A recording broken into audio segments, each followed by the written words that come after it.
الحمدللہ رب العالمین والصلاة والسلام علی سید المرسلین اما بعد فاعوذ باللہ من الشیطان الرجیم بسم اللہ الرحمن الرحیم الصلاة والسلام علیک یا رسول اللہ وعلی آلک واصحابک یا حبیب اللہ الصلاة والسلام علیک یا نبی اللہ وعلی آلک واصحابک یا نور اللہ۔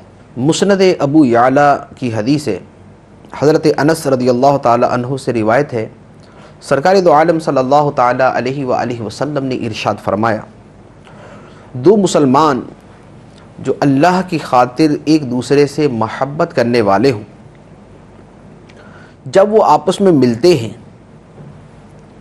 اور مصافحہ کرتے ہیں اور مجھ پر درود پڑھتے ہیں تو اللہ عز و جل ان دونوں کے جدا ہونے سے پہلے ان کے اگلے اور پچھلے تمام گناہ معاف فرما دیتا ہے۔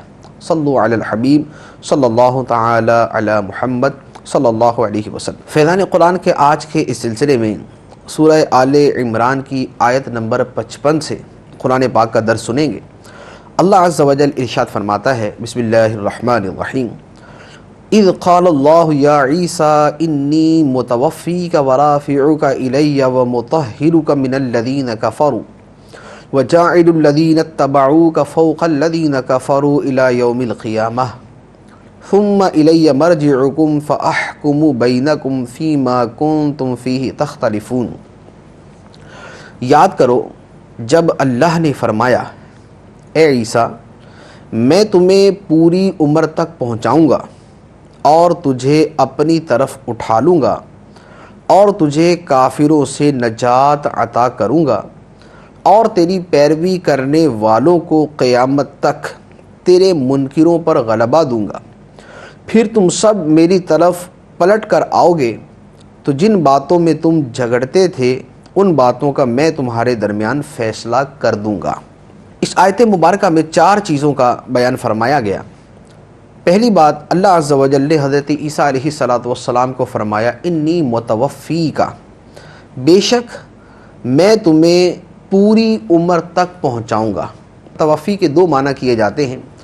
ایک توفی کا اصل معنی جو اس کا حقیقی معنی ہے وہ ہے کسی شے کو پورا کرنا، جیسے قرآن پاک میں ہے وَإِبْرَاهِيمَ الَّذِي وَفَّى، ابراہیم علیہ السلام جنہوں نے پورا کر دکھایا، جنہوں نے پورا کر دیا جو اللہ نے ان سے فرمایا تھا۔ تو یہاں آیت مبارکہ میں توفی کا حقیقی معنی کہ اللہ عز و جل فرماتا ہے کہ اے عیسیٰ میں تمہیں پوری عمر تک پہنچاؤں گا۔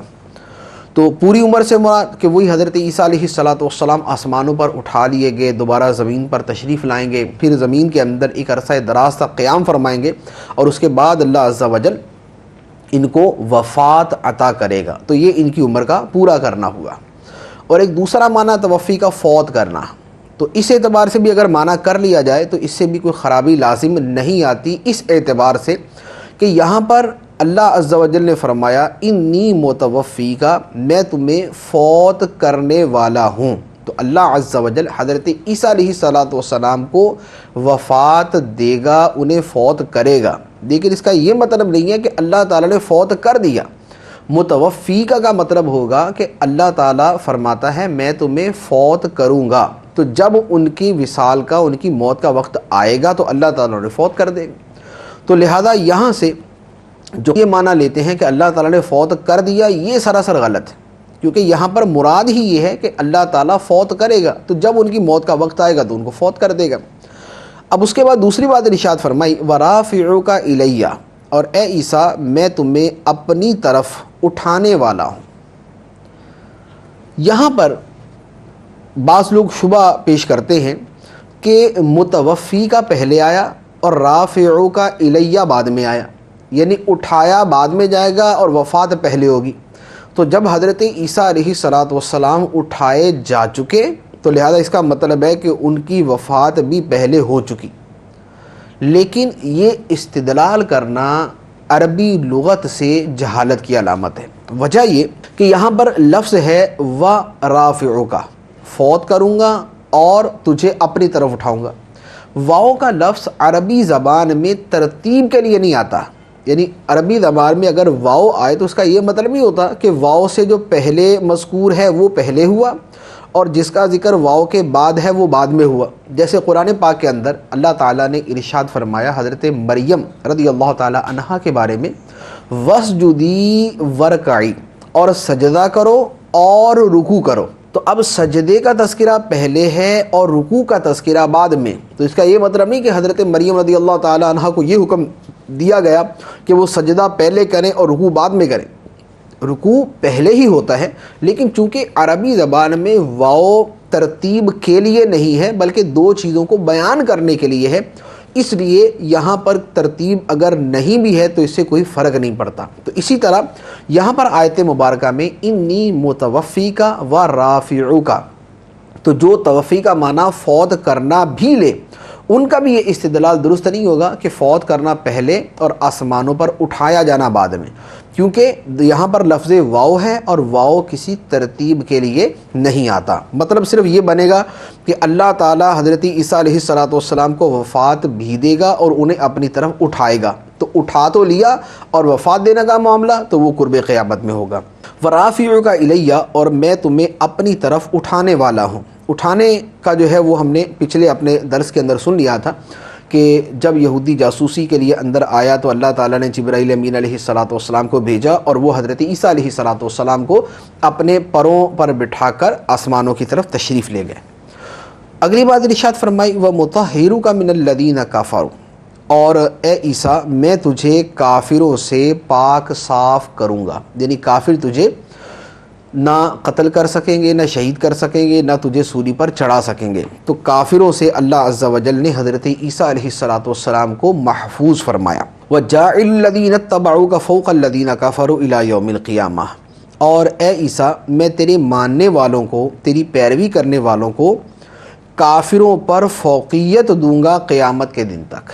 حضرت عیسیٰ علیہ السلام کے جو ماننے والے ہیں اللہ تعالیٰ انہیں قیامت تک دوسروں پر فوقیت عطا فرمائے گا. اب یہاں پر یہ بات توجہ طلب ہے کہ حضرت عیسیٰ علیہ السلام کے ماننے والے ہیں کون. تو یہاں آیت مبارکہ میں حضرت عیسیٰ علیہ السلام کے ماننے والوں سے عیسائی مراد نہیں بلکہ مسلمان مراد ہے، کیونکہ ماننے سے مراد ہے صحیح طور پر ماننا، اتباع سے مراد ہے صحیح طور پر اتباع کرنا. تو حضرت عیسیٰ علیہ السلام کی جو صحیح اتباع کرنے والے اور ان کو جو صحیح طریقے سے ماننے والے ہیں وہ مسلمان ہیں. عیسائی ماننے کا دعویٰ تو کرتے ہیں لیکن حقیقی طور پہ مانتے نہیں. کیوں؟ اس لیے کہ حضرت عیسیٰ علیہ السلام تو یہ فرما رہے کہ اللہ ایک ہے اور اس کا کوئی شریک نہیں، نہ اس کی کوئی اولاد ہے نہ میں اس کا بیٹا ہوں. اور عیسائی کہتے ہیں کہ نہیں اے عیسیٰ تم جو کہہ رہے ہو وہ غلط کہہ رہے ہو، بلکہ تم اللہ کے بیٹے ہو، تم اللہ کے شریک ہو، تم تین میں سے تیسرے ہو. تو جو حضرت عیسیٰ علیہ السلام بیان فرما رہے ہیں عیسائی اس کا رد کر کے حضرت عیسیٰ کو مان رہے ہیں. تو جب ایسا ماننا تو نہ ماننے سے بھی بدتر ہو گیا کہ یہ گویا حضرت عیسیٰ علیہ السلام کو معاذ اللہ پہلے جھوٹا مان لیں اور اس کے بعد کہہ رہے کہ ہاں ہم آپ کو مانتے ہیں. تو لہذا یہاں آیت مبارکہ میں جو حضرت عیسیٰ علیہ السلام کے ماننے والوں کو نہ ماننے والوں پر غلبہ دینے کا تذکرہ ہوا، اس سے مراد مسلمان ہیں، عیسائی نے. پھر اس پر ارشاد فرمایا کہ حضرت عیسیٰ علیہ السلام کے ماننے والوں کو غلبہ ملے گا اور حضرت عیسیٰ علیہ السلام کو کافروں سے پاک کیا جائے گا. اور پھر یہ جتنے معاملات ہیں جو حضرت عیسیٰ علیہ السلام کے بارے میں یہودیوں میں اور عیسائیوں کے اندر جھگڑے ہیں، تو فرمایا کہ تم سب میری طرف پلٹ کر آؤ گے تو جس بات میں تم اختلاف کرتے تھے اس میں میں تمہارے درمیان فیصلہ کر دوں گا. تو قیامت کے دن فیصلہ ہو جائے گا کہ حضرت عیسیٰ علیہ السلام معبود یا معبود کے بیٹے یا اس کے شریک نہیں بلکہ اس کے بندے اور اس کے رسول تھے. اس کے بعد فرمایا فَأَمَّا الَّذِينَ كَفَرُوا فَأُعَذِّبُهُمْ عَذَابًا شَدِيدًا فِي الدُّنْيَا وَالْآخِرَةِ وَمَا لَهُم مِّن نَاصِرِينَ. پس جو لوگ کافر ہیں تو انہیں دنیا و آخرت میں سخت عذاب دوں گا اور ان کا کوئی مددگار نہ ہوگا. وَأَمَّا الَّذِينَ آمَنُوا وَعَمِلُوا الصَّالِحَاتِ فَيُوَفِّيهِمْ أُجُورَهُمْ وَاللَّهُ لَا يُحِبُّ الظَّالِمِينَ. اور جو ایمان لائے اور اچھے کام کیے تو اللہ انہیں ان کا پورا اجر عطا فرمائے گا اور اللہ ظالموں کو پسند نہیں کرتا. ذالک نتلوہ علیک من الآیات والذکر الحکیم، یہ جو ہم تمہارے سامنے پڑھتے ہیں کچھ نشانیاں ہیں اور حکمت والی نصیحت ہے۔ ان مثل عیسیٰ عند اللہ کمثل آدم خلقہ من تراب ثم قال له کن فیکون، بے شک عیسیٰ کی مثال اللہ کے نزدیک آدم کی طرح ہے جسے اللہ نے مٹی سے بنایا، پھر اسے فرمایا ہو جا تو وہ فوراً ہو گیا۔ یہ جو آخری آیت مبارکہ تلاوت کی جس میں فرمایا گیا کہ اللہ کے نزدیک عیسیٰ کی مثال حضرت آدم علیہ السلام جیسی ہے، اس آیت مبارکہ کا شان نزول کچھ اس طرح ہے کہ علاقہ نجران کے کچھ عیسائی سرکار دو عالم صلی اللہ علیہ وآلہ وسلم کی بارگاہ میں آئے اور آ کر کہنے لگے کہ آپ یہ گمان کرتے ہیں کہ حضرت عیسیٰ اللہ کے بندے ہیں اور اللہ تعالیٰ کے بیٹے نہیں؟ تو فرمایا کہ ہاں، حضرت عیسیٰ علیہ السلام اللہ کے بندے اور اس کے رسول ہیں، اور اس کا وہ کلمہ ہے جو اللہ تعالیٰ نے حضرت مریم رضی اللہ تعالیٰ عنہا کی طرف القاء فرمایا۔ یہ سن کر عیسائی بڑے غصے میں آئے، کہنے لگے کہ اے محمد، کیا تم نے کوئی ایسا انسان دیکھا ہے جو بغیر باپ کے ہو؟ تو سرکار دو عالم صلی اللہ تعالیٰ علیہ وآلہ وسلم نے جب یہ سنا تو قرآن پاک کی یہ آیت مبارکہ نازل ہوئی جس میں ان کو بتایا گیا کہ اے عیسائیو، تم حضرت عیسیٰ علیہ السلام کے بارے میں یہ کہتے ہو کہ چونکہ وہ بغیر باپ کے پیدا ہوئے لہذا وہ خدا کے بیٹے ہو گئے۔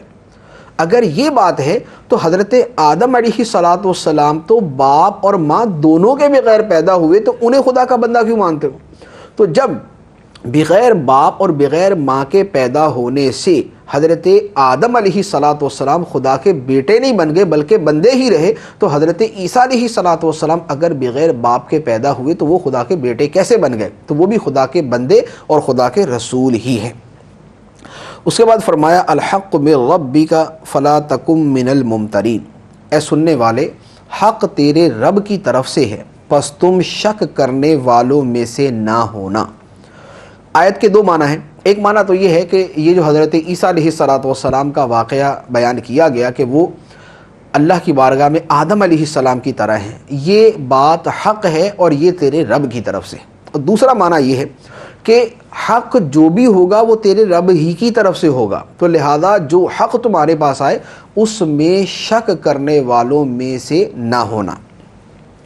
پھر فرمایا فمن حاجک فیہ من بعد ما جاءک من العلم فقل تعالوا ندعو ابناءنا وابناءکم ونساءنا ونساءکم وانفسنا وانفسکم ثم نبتہل فنجعل لعنت اللہ علی الکاذبین۔ پھر اے حبیب، تمہارے پاس علم آ جانے کے بعد جو تم سے عیسیٰ کے بارے میں جھگڑا کرے تو تم ان سے فرما دو، آؤ ہم اپنے بیٹوں کو اور تمہارے بیٹوں کو، اور اپنی عورتوں کو اور تمہاری عورتوں کو، اور اپنی جانوں کو اور تمہاری جانوں کو مقابلے میں بلا لیتے ہیں، پھر مباہلہ کرتے ہیں اور جھوٹوں پر اللہ کی لعنت ڈالتے ہیں۔ اس آیت مبارکہ میں جو فرمایا گیا اس میں بنیادی طور پر مباہلے کا تذکرہ ہے۔ مباہلہ کیا ہے؟ مباہلہ یہ ہے کہ دو فرد یا افراد کے گروہ، دونوں میں سے ہر کوئی یہ سمجھتا ہے کہ میں حق پر ہوں اور سامنے والا باطل پر ہے۔ اب وہ آپس میں یہ کہتے ہیں کہ ہم اور تم دونوں دعا کرتے ہیں کہ اے اللہ، اگر میں حق پر ہوں اور میرا مخالف باطل پر ہے تو اے اللہ تو اسے ہلاک کر دے، اور اگر میرا مخالف حق پر ہے اور میں باطل پر ہوں تو مجھے ہلاک کر دے۔ ایک فرد یا ایک گروہ یہ کہے گا اور یہی بات پھر دوسرا فرد یا دوسرا گروہ کہے گا، اس کا نام مباہلہ ہے۔ اب یہاں پر آیت مبارکہ میں جس مباہلے کا تذکرہ ہے وہ یوں ہے کہ نجران کے عیسائی سرکار دو عالم صلی اللہ علیہ وآلہ وسلم کی بارگاہ میں آئے اور آ کر انہوں نے مناظرہ کیا، اس کے بعد انہوں نے مباہلے کی دعوت دی۔ سرکار دو عالم صلی اللہ تعالیٰ علیہ وآلہ وسلم نے نجران کے عیسائیوں کو یہ آیت پڑھ کر سنائی اور مباہلے کی دعوت دی۔ سرکار صلی اللہ علیہ وسلم نے ان کو دعوت دی تو انہوں نے کہا کہ ہم مشورہ کر کے آپ کو بتاتے ہیں۔ عیسائی اپنے بڑے پادری کے پاس گئے جس کا نام عاقب تھا اور اس کو عبد المسیح کہا جاتا تھا۔ اسے کہنے لگے کہ اے عبد المسیح، تو ہمیں مشورہ دے کہ ہم محمد صلی اللہ علیہ وسلم کے ساتھ مباہلہ کریں یا نہ کریں۔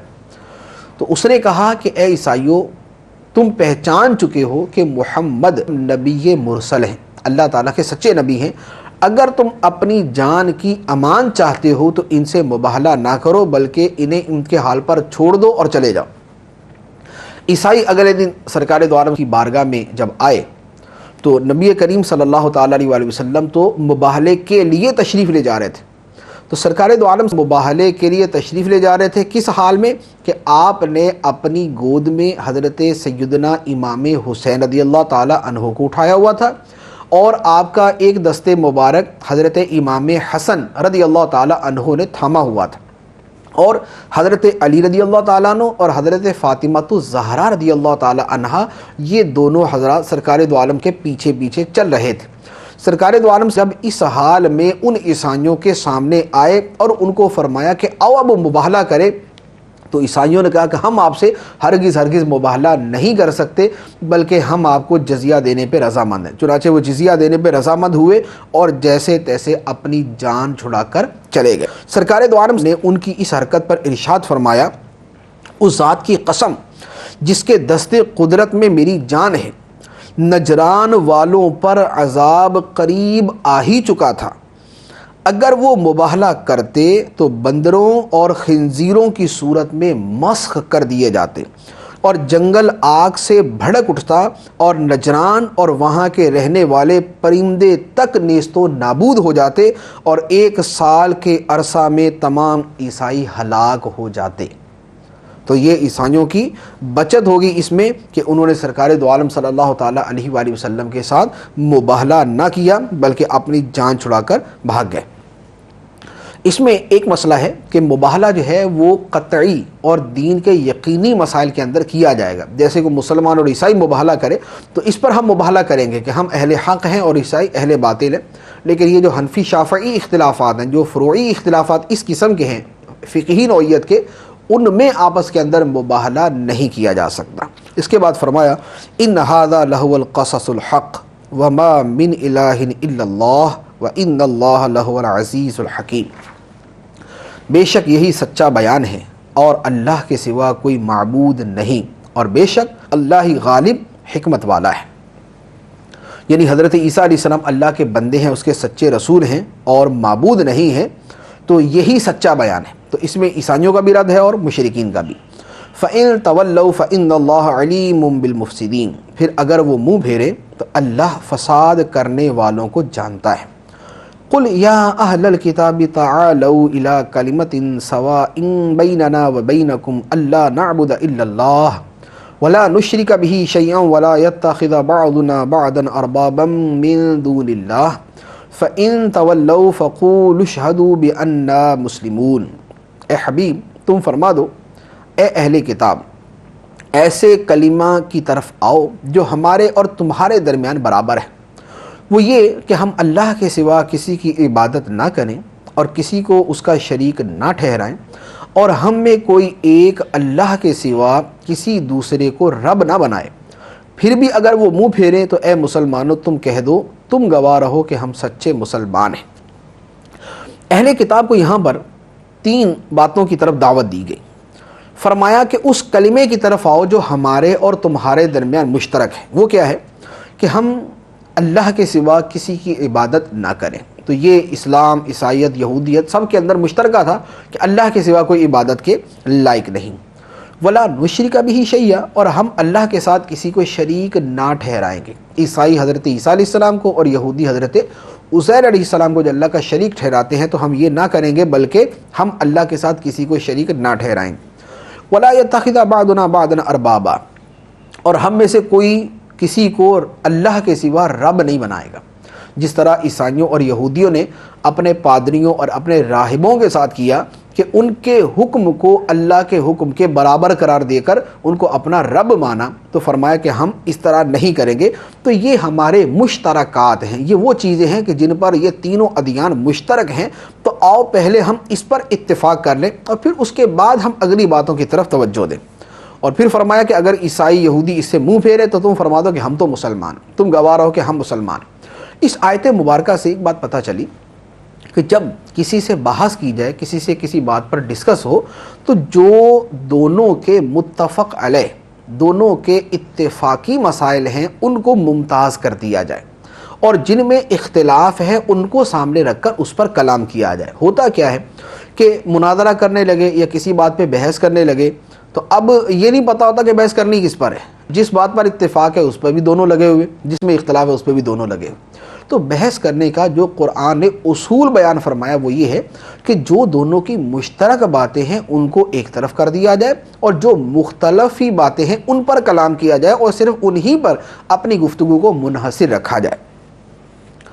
تو یہاں پر عیسائی اور یہودیوں کو اسی بات کی دعوت دی گئی کہ جو ہمارے مشترکات ہیں تو عیسائیوں یہودیوں تم اس کی طرف تو آؤ جو تمہاری کتابوں میں، جو تمہارے دین کے اندر بیان کیے گئے، جو تمہارا حقیقی دین ہے اس کی طرف آؤ، اور اس کے بعد پھر بقیہ چیزوں کو منوانا جو ہے وہ مشکل نہیں رہتا۔ اس کے بعد فرمایا یا اہل الکتاب لم تحاجون فی ابراہیم وما انزلت التوراۃ والانجیل الا من بعدہ افلا تعقلون، اے اہل کتاب تم ابراہیم کے بارے میں کیوں جھگڑتے ہو حالانکہ توریت اور انجیل یہ تو اتری ہی ان کے بعد ہیں، تو کیا تمہیں اتنی بھی عقل نہیں؟ اس آیت مبارکہ کا شان نزول یہ ہے کہ یہودیوں اور عیسائیوں میں حضرت ابراہیم علیہ السلام کے بارے میں جھگڑا ہوا۔ یہودیوں نے کہا کہ حضرت ابراہیم علیہ السلام یہودی تھے لہذا ہمارا دین بڑھا، عیسائیوں نے کہا کہ حضرت ابراہیم علیہ السلام عیسائی تھے لہذا ہمارا دین بڑھا۔ اب یہ فیصلے کے لیے سرکار دو عالم کے پاس ہے کہ آپ بتائیں کہ حضرت ابراہیم علیہ السلام یہودی تھے یا عیسائی۔ اس پر قرآن پاک کی آیت مبارکہ نازل ہوئی اور ان کو فرمایا گیا کہ اے اہل کتاب حضرت ابراہیم علیہ السلام پہلے گزرے، تورات بعد میں نازل ہوئی، انجیل بعد میں نازل ہوئی، حضرت موسیٰ علیہ السلام بعد میں آئے، عیسیٰ علیہ السلام بعد میں آئے۔ تو جب ابراہیم علیہ السلام پہلے گزر چکے تو وہ بعد والے کسی گروہ میں کیسے شامل ہو سکتے ہیں؟ وہ یہودی یا عیسائی کیسے ہو سکتے ہیں؟ افلا تعقلون، کیا تمہیں اتنی بھی عقل نہیں کہ پہلے کا گزرا ہوا آدمی بعد والے کسی گروہ میں شامل نہیں ہو سکتا، بلکہ کسی گروہ میں آدمی تب داخل ہوتا ہے کہ جب وہ گروہ پہلے ہو اور وہ آدمی اس کے بعد ہو۔ تو حضرت ابراہیم علیہ السلام تو پہلے گزر چکے، تو وہ یہودی یا عیسائی کیسے ہو سکتے ہیں؟ اس کے بعد فرمایا ہا انتم ہؤلاء حاججتم فیما لکم بہ علم فلم تحاجون فیما لیس لکم بہ علم واللہ یعلم وانتم لا تعلمون، سن لو تم وہی لوگ ہو جو پہلے اس معاملے میں بھی غلط جھگڑتے تھے جس کا تمہیں علم تھا، تو اب اس میں کیوں پڑتے ہو جس کا تمہیں علم ہی نہیں، اور اللہ جانتا ہے اور تم نہیں جانتے۔ ما کان ابراہیم یہودیا ولا نصرانیا ولکن کان حنیفا مسلما وما کان من المشرکین، حقیقت یہ ہے کہ ابراہیم نہ یہودی تھے اور نہ عیسائی، بلکہ وہ ہر باطل سے جدا رہنے والے مسلمان تھے اور مشرکوں میں سے نہ تھے۔ ان اول الناس بابراہیم للذین اتبعوہ وہذا النبی والذین آمنوا واللہ ولی المؤمنین، بے شک سب لوگوں سے زیادہ ابراہیم کے حقدار وہ ہیں جو ان کی اتباع کرنے والے ہیں، اور یہ نبی اور ایمان والے زیادہ حقدار ہیں، اور اللہ ایمان والوں کا مددگار ہے۔ تو یہاں چونکہ کلام حضرت ابراہیم علیہ السلام کے بارے میں چل رہا تھا تو فرمایا کہ حضرت ابراہیم علیہ السلام کے زیادہ قریب اور ان کے زیادہ حقدار نہ یہودی ہے نہ عیسائی، کیونکہ ابراہیم علیہ السلام نہ یہودی تھے نہ عیسائی تھے۔ حضرت ابراہیم علیہ السلام کے زیادہ قریب وہ ہے جو ان کی پیروی کرنے والا ہے، اور یہ نبی ہیں اور ایمان والے ہیں۔ اب حضرت ابراہیم علیہ السلام کی پیروی کرنے والا کون ہے؟ تو وہ بھی یہ نبی ہیں اور ایمان والے ہیں، کیونکہ دین ابراہیمی کی جو چیزیں تھیں وہ دین اسلام کے اندر جو ہے وہ شامل ہوئیں، اور حضرت ابراہیم علیہ السلام کے دین کی جو بنیادی باتیں تھیں اور بلکہ جو ان کے فروعات تک تھے وہ بھی سرکار دو عالم صلی اللہ تعالیٰ علیہ وآلہ وسلم کے ذریعے اس امت کو عطا کیے گئے۔ حج ہے، حج کی عبادت کا طریقہ ہے، مناسک ہیں، اور جتنی چیزیں ہیں وہ سرکار دو عالم صلی اللہ تعالیٰ علیہ وآلہ وسلم کو سکھائی گئی، آپ کو عطا کی گئی۔ تو ابراہیم علیہ السلام کی پیروی کرنے والے نہ یہودی ہے نہ عیسائی، بلکہ سرکار دو عالم صلی اللہ تعالیٰ علیہ وآلہ وسلم ہیں اور آپ کی امت ہے۔ تو ابراہیم علیہ السلام کے زیادہ قریب یہ نبی ہیں اور اس نبی کے امتی ہیں۔ پھر فرمایا وَدَّ طَائِفَةٌ مِّنْ أَهْلِ الْكِتَابِ لَوْ يُضِلُّونَكُمْ وَمَا يُضِلُّونَ إِلَّا أَنفُسَهُمْ وَمَا يَشْعُرُونَ، کتابیوں کا ایک گروہ دل سے چاہتا ہے کہ کسی طرح تمہیں گمراہ کر دے، اور وہ صرف خود کو گمراہ کر رہے ہیں اور انہیں اس کا شعور نہیں۔ یہاں فرمایا کہ کتابیوں کا ایک گروہ چاہتا ہے کہ تمہیں گمراہ کر دیں۔ یہ ایک خاص واقعہ ہے۔ حضرت معاذ بن جبل، حضرت حذیفہ بن یمان اور حضرت عمار بن یاسر رضی اللہ تعالی عنہم، یہ تین جلیل القدر صحابہ کرام تھے۔ یہودی انہیں اپنے دین میں داخل کرنے کے لیے کوششیں کرتے اور ان کو دعوت دیتے۔ اس پر اللہ عز و جل نے یہ آیت مبارکہ نازل فرمائی کہ ان یہودیوں کی یہ ہوس اور یہ کوششیں ناکام ہوں گی، اور یہ بزرگ، یہ صحابہ کرام ان کے دین میں ہرگز داخل نہیں ہوں گے۔ تو یہ صرف اپنے آپ کو گمراہ کر رہے، یہودی جو ان کو دعوتیں دیتے ہیں اپنے دین کی طرف، یہ اپنے آپ کو گمراہ کر رہے، اور انہیں اس کا شعور نہیں ہے کہ یہ صحابہ ان کے دین میں ہرگز داخل نہیں ہوں گے۔ تو اس آیت مبارکہ کے اندر ان تین صحابہ کرام کی عظمت اور فضیلت کا بیان ہے کہ ان کے بارے میں بطور خاص اللہ عز و جل نے ارشاد فرمایا کہ یہ دین یہودیت کے اندر داخل نہیں ہوں گے۔ پھر اس سے یہ بھی پتہ چلا کہ مسلمانوں کو دین سے برگشتہ کرنا اور دین سے پھیرنے کی کوششیں یہودی اور عیسائی کرتے رہتے۔ ابھی بھی دنیا کے اندر عیسائی مشنریز جو ہے وہ اس کام پہ لگی رہتی ہیں کہ مسلمانوں کو کسی نہ کسی طریقے سے عیسائیت کی طرف مائل کیا جائے۔ اپنے لٹریچر تقسیم کرتے ہیں، اپنے پمفلٹ تقسیم کرتے ہیں، اپنے جو ہے وہ بائبلز تقسیم کرتے ہیں، اسی طرح اور مختلف حربے استعمال کرتے ہیں کہ مسلمانوں کو ان کے دین سے پھیرا جائے۔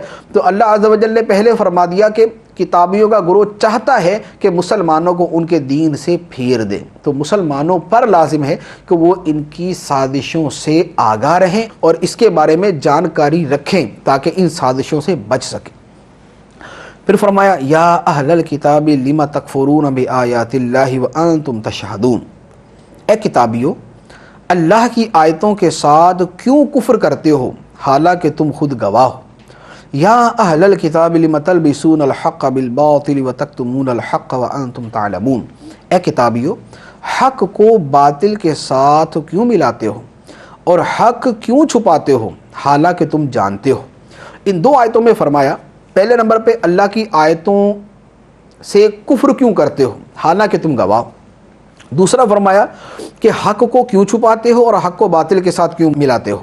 ان دونوں کا جو مجموعی مقصود ہے وہ سرکار دو عالم کی ذات مبارکہ ہے کہ اے یہودیو تمہاری تورات میں اور اے عیسائیو تمہاری انجیل میں نبی کریم صلی اللہ علیہ وآلہ وسلم کے بارے میں بشارتیں موجود ہیں، اس پر تم گواہ ہو۔ اس کے باوجود تم اس حق کو چھپاتے ہو اور اس کے ساتھ اپنی طرف سے باطل ملاتے ہو اور ان اصل آیات کا انکار کرتے ہو، تو یہ حرکتیں تم نہ کرو۔ وقالت طائفة من اہل الکتاب آمنوا بالذی انزل علی الذین آمنوا وجہ النہار واکفروا آخرہ لعلہم یرجعون، کتابیوں کے ایک گروہ نے کہا جو قرآن ایمان والوں پر نازل ہوا ہے، صبح کو اس پر ایمان لاؤ اور شام کو انکار کر دو، ہو سکتا ہے کہ مسلمان بھی پھر جائیں۔ یہاں یہودیوں کی ایک سازش کے بارے میں قرآن پاک میں بیان کیا گیا۔ یہودیوں نے آپس میں سازش کی کہ یوں کرتے ہیں کہ ہم صبح کے وقت جا کے کلمہ پڑھ لیں گے، مسلمان ہو جائیں گے، پھر کچھ دیر کے بعد جو ہے وہ ہم کفر کا اعلان کر دیں، ہم اعلان کر دیں گے کہ بھئی ہم اسلام کو نہیں مانتے۔ اب لوگ پوچھیں گے بھئی تمہیں کیا ہوا، مسلمان ہوئے پھر اس کے بعد دین کو چھوڑ دیا، تو ہم کہیں گے دیکھیں ہم مسلمان ہوئے، ہم نے اسلام کو دیکھا، پڑھا، غور کیا، تو اس کے بعد ہمیں سمجھ آیا کہ نہیں یہ دین سچا نہیں ہے اور یہ نبی سچے نہیں ہے۔ تو بس جب ہمارے سامنے ایک حق بات واضح ہو گئی، اسلام کا معاذ اللہ باطل ہونا واضح ہوگا، تو ہم نے اس کو چھوڑ دیا۔ تو اللہ عز و جل نے قرآن پاک میں ان کی اس سازش کو پہلے ہی بیان فرما دیا کہ یہ یوں جھوٹا پروپیگنڈا کریں گے، یہ اس طرح کی سازش کریں گے۔ چنانچہ اس کا نتیجہ یہ ہوا کہ یہودی اپنی یہ سازشیں نہ کر سکے اور اس میں ناکام ہوئے۔ یہ جو سلسلہ قرآن پاک میں یہاں بیان کیا گیا یہ تب سے لے کر آج تک چلتا رہا۔ آج بھی عیسائی، یہودی، مسلمانوں کے دشمن یہ جھوٹی فلمیں، جھوٹی رپورٹس، جھوٹے کلپس تیار کر کے لوگوں کو اسلام سے متنفر کرتے ہیں۔ ایسا کوئی کلپس تیار کر لیتے ہیں، کوئی ایسی فلم تیار کر لیتے ہیں جس میں مسلمانوں کو ظالم، قاتل، خائن اور نہ جانے کیا کیا ان کو دکھایا جاتا ہے۔ اس کا نتیجہ یہ ہوتا ہے کہ پوری دنیا کے اندر میڈیا کے ذریعے ایک پروپیگنڈا کر دیا جاتا ہے اور لوگ دین سے متنفر ہو جاتے ہیں۔ آج دنیا کے اندر کتنے ایسے ملک ہیں کہ جہاں پر مسلمانوں کو غلط انداز میں پیش کیا گیا، اسلام کا غلط تصور پیش کیا گیا، اور میڈیا کی انہی سازشی طاقتوں کے ذریعے دنیا بھر کے اندر مسلمانوں کو بدنام کیا گیا۔ تو یہ وہ چیز ہے جس کے بارے میں قرآن نے آج سے 1400 سال پہلے بیان فرما دیا کہ یہودی اور اہل کتاب اس طرح کی سازشیں کرتے ہیں۔ تو اس طرح کی سازشیں انہوں نے کی اور یہ تا قیامت کرتے رہیں گے تاکہ مسلمانوں کا امیج خراب کرے اور اسلام کی غلط صورت لوگوں کے سامنے پیش کرے۔ تو اب یہ مسلمانوں کا فرض بنتا ہے، اب یہ مسلمانوں کی ذمہ داری بنتی ہے کہ کفار کے اس پروپیگنڈا کا جواب دیں اور اسلام اور مسلمان کی حقیقی صورت اور اس کے اصل خد و خال جو ہے وہ دنیا والوں کے سامنے پیش کریں۔ اس کے بعد فرمایا، یہ انہی اہل کتاب کا جملہ کوڈ کیا گیا، وَلَا تُؤْمِنُوا إِلَّا لِمَنْ تَبِعَ دِينَكُمْ قُلْ إِنَّ الْهُدَى هُدَى اللَّهِ أَنْ يُؤْتَى أَحَدٌ مِثْلَ مَا أُوتِيتُمْ أَوْ يُحَاجُّوكُمْ عِنْدَ رَبِّكُمْ قُلْ إِنَّ الْفَضْلَ بِيَدِ اللَّهِ يُؤْتِيهِ مَنْ يَشَاءُ وَاللَّهُ وَاسِعٌ عَلِيمٌ۔ اور مزید آپس میں کہا کہ صرف اسی کا یقین کرو جو تمہارے دین کی پیروی کرنے والا ہو۔ اے حبیب تم فرما دو کہ ہدایت تو صرف اللہ ہی کی ہدایت۔ یہ سازشی آپس میں کہتے ہیں کہ کسی اور کو بھی ویسا ہی مل سکتا ہے، اس کا یقین نہ کرو، یعنی جیسے تورات ملی ہے کسی اور کو بھی ایسا مل سکتا ہے، اس کا یقین نہ کرو۔ جو تمہیں دیا گیا یا کوئی تمہارے رب کے پاس تمہارے اوپر غالب آ سکتا ہے، اس پر یقین نہ کرو۔ اے حبیب تم فرما دو کہ فضل تو یقیناً اللہ ہی کے ہاتھ میں ہے، وہ جسے چاہتا ہے عطا فرما دیتا ہے، اور اللہ وسعت والا، علم والا ہے۔ یہ یہودیوں کی اس سازش کا ایک اور جز ہے کہ وہ اپنے ماننے والوں کو کہتے تھے کہ دیکھو جیسی کتاب اللہ نے تمہیں دی ہے ایسی ہی اللہ کسی اور کو عطا فرما دے، اس کا یقین نہ کرو۔ جو تمہیں ملا بس وہ حق ہے، اور جو تمہارے علاوہ کسی اور کو ملا وہ ہرگز حق نہیں ہے۔ تو تمہارے جیسا کسی اور کو دے دیا جائے، اس پر جو ہے وہ تم یقین نہ کرو، اس پر ایمان نہ لاؤ۔ اور اسی طرح کوئی شخص اللہ کی بارگاہ میں تم پر غالب آ سکتا ہے، اس کا بھی یقین نہ کرو۔ لہذا مسلمان جو کہتے ہیں کہ اللہ کی بارگاہ میں باعتبار دلیل ہم یہودیوں عیسائیوں پر غالب ہیں، تو تم اس کا یقین نہ کرو، تو وہ اپنے ماننے والوں کو اس طرح کے نعروں کے ذریعے اور اس طرح کی جو ہے وہ اپنے جملوں کے ذریعے اور باتوں کے ذریعے قائل کرنے کی کوشش کرتے تھے۔ تو ان سب کے رد میں فرمایا گیا کہ یہ اہل کتاب کہتے ہیں کہ جیسا ہمیں ملا ویسا کسی کو نہیں مل سکتا۔ کیوں نہیں مل سکتا؟ اے حبیب آپ ان کو فرمائیں ان الفضل بید اللہ، فضل تو اللہ کے ہاتھ میں، تمہارے ہاتھ میں تو نہیں ہے کہ تم نے ایک مرتبہ طے کر لیا کہ تمہارے علاوہ کسی کو کتاب نہیں مل سکتی، نبوت نہیں مل سکتی، تو یہ فضل، یہ مرتبہ نبوت دینا، یہ مرتبہ رسالت دینا، یہ تمہارے ہاتھ میں نہیں۔ ان الفضل بید اللہ، بے شک فضل تو اللہ کے ہاتھ میں ہے، یؤتیہ من یشاء، وہ جسے چاہے عطا فرماتا ہے۔ تو جب اللہ عز و جل اپنا فضل جس کو چاہے عطا فرماتا ہے، تو تم کون ہوتے ہو اللہ تعالیٰ کے فضل کے اوپر قید لگانے والے اور اس کے اوپر روک لگانے والے اور اس کی راہ میں رکاوٹ بننے والے؟ تو لہذا تمہارا یہ کہنا کہ ہمیں جو دیا گیا کسی اور کو دیا جائے تو ہم نہیں مانیں گے، اور یہ مانو ہی نہیں کہ کسی اور کو دیا جا سکتا ہے، تمہارا یہ کہنا ہی سراسر غلط ہے۔ اللہ تعالیٰ کا فضل اللہ کے دستے قدرت میں ہے، جس کو چاہتا ہے عطا فرماتا ہے، اور اللہ وسعت والا، علم والا ہے۔ یختص برحمتہ من یشاء واللہ ذو الفضل العظیم، وہ اپنی رحمت کے ساتھ جسے چاہتا ہے خاص فرما لیتا ہے، اور اللہ بڑے فضل والا ہے۔ ومن اہل الکتاب من ان تأمنہ بقنطار یؤدہ الیک ومنہم من ان تأمنہ بدینار لا یؤدہ الیک الا ما دمت علیہ قائما ذلک بانہم قالوا لیس علینا فی الامیین سبیل وَيَقُولُونَ عَلَى اللَّهِ الْكَذِبَ وَهُمْ يَعْلَمُونَ۔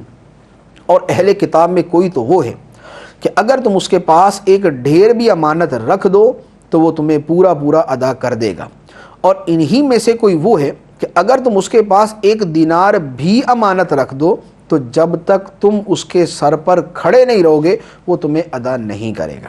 ان کی یہ بددیانتی اس وجہ سے ہے کہ وہ کہتے ہیں کہ ان پڑھوں کے معاملے میں ہم سے کوئی پوچھ گچھ نہیں ہوگی، اور یہ اللہ پر جان بوجھ کر جھوٹ باندھتے ہیں۔ اس آیت مبارکہ میں فرمایا گیا کہ اہل کتاب کے اندر بھی دو طرح کے لوگ ہیں۔ کچھ وہ ہیں کہ ان کے پاس اگر ڈھیروں مال امانت رکھ دیا جائے پھر بھی ادا کر دیں گے، اور کچھ وہ ہے کہ جن کے پاس ایک دینار بھی اگر امانت رکھ دیا جائے تو واپس نہیں کریں گے جب تک ان کے سر پہ کھڑے نہ رہو۔ یہ آیت مبارکہ دو افراد کے اعتبار سے نازل ہوئی۔ حضرت عبداللہ بن سلام رضی اللہ تعالی عنہ کے پاس کسی نے سونا امانت رکھا۔ کتنا سونا؟ تقریباً 147 کلو سونا، یعنی 150 کلو سونا ان کے پاس کسی نے امانت رکھا۔ جب وہ امانت واپس لینے آیا تو آپ نے اس کو اٹھا کے سارا دے دیا۔ تو اتنی بڑی مقدار میں سونا امانت رکھا گیا، لیکن جب وہ مانگنے آیا تو آپ نے اس کو واپس کر دیا۔ اور دوسرا وہ کہ جس کے پاس 1 دینار امانت رکھی گئی اور وہ اس کو دینے سے بھی مکر گیا کہ میں نے تو تم سے یہ رقم لی ہی نہیں۔ تو ارشاد فرمایا کہ اہل کتاب میں دونوں طرح کے لوگ موجود ہیں۔ تو جو دیانت دار تھے کہ جو اپنے دنیاوی معاملات کے اندر بھی دیانت دکھاتے تھے، تو اپنے دینی معاملات کے اندر بھی انہوں نے دیانت دکھائی اور سرکار دو عالم صلی اللہ تعالیٰ علیہ وآلہ وسلم پر ایمان لے آئے۔ اور جو 1 دینار کی دنیا کے اندر بھی امانت دار نہ تھے تو ان سے کیا امید کہ وہ دین کے اندر بھی امانت داری کا اظہار کریں۔ پھر اس کے ساتھ جو لوگ یوں امانت میں خیانت کرنے والے تھے ان کا سبب بیان کیا کہ وہ کیوں خیانت کرتے تھے۔ تو ان کا کہنا یہ تھا لیس علینا فی الامیین سبیل، کہ ہمارے اوپر ان پڑھوں کے بارے میں کوئی پوچھ گچھ نہیں، یعنی یہ جو قریش والے ہیں یا جو مسلمان ہیں یہ ان پڑھ لوگ ہیں، تو ان کا ہم نے مال کھا بھی لیا تو بھی ہمارے اوپر کوئی گرفت نہیں ہوگی، یہ اللہ تعالیٰ نے ہمیں فرما دیا۔ تو اس پر اللہ عز و جل نے فرمایا وَيَقُولُونَ عَلَى اللَّهِ الْكَذِبَ وَهُمْ يَعْلَمُونَ، کہ یہ جان بوجھ کر اللہ پر جھوٹ مانتے ہیں کہ اللہ تعالیٰ نے ان کو یہ فرمایا ہوا ہے کہ تم مسلمانوں کا مال جتنا بھی دبا لو، ان پڑھوں کا مال جتنا بھی کھا جاؤ تو تم سے پوچھا نہیں جائے گا۔ اللہ عز و جل کی طرف اس بات کو منسوب کرنا سراسر جھوٹ اور اللہ عز و جل پر افتراء ہے، بلکہ فرمایا بلا من اوفا بعہدہ واتقی فإن اللہ یحب المتقین، کیوں نہیں جو اپنا وعدہ پورا کرے اور پرہیزگاری اختیار کرے تو بے شک اللہ پرہیزگاروں سے محبت فرماتا ہے۔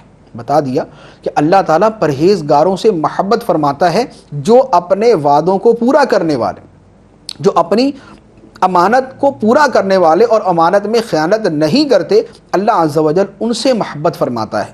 اور جو 1 دینار تک کے اندر بد دیانتی کرنے والے ہیں، خیانت کرنے والے ہیں، ان سے کیوں پوچھ گچھ نہ ہوگی بلکہ ان سے پوچھ گچھ کی جائے گی۔ تو اب ہمارے سامنے 2 طرح کے طرز عمل آئے، ایک وہ یہودیوں کا طرز عمل کہ 1 دینار کے اندر وہ بد دیانتی کر رہے ہیں، اور ایک طرز عمل وہ ہے کہ سرکار دو عالم صلی اللہ تعالیٰ علیہ وآلہ وسلم کو معاذ اللہ شہید کرنے کے ارادے سے کفار آپ کے گھر کا گھیرا ڈالے ہوئے نبی کریم صلی اللہ تعالیٰ علیہ وآلہ وسلم اپنے بستر پر حضرت علی رضی اللہ تعالیٰ عنہ کو لٹاتے ہیں اور ارشاد فرماتے ہیں کہ صبح ان کی امانتیں واپس کر کے مدینہ منورہ آ جانا۔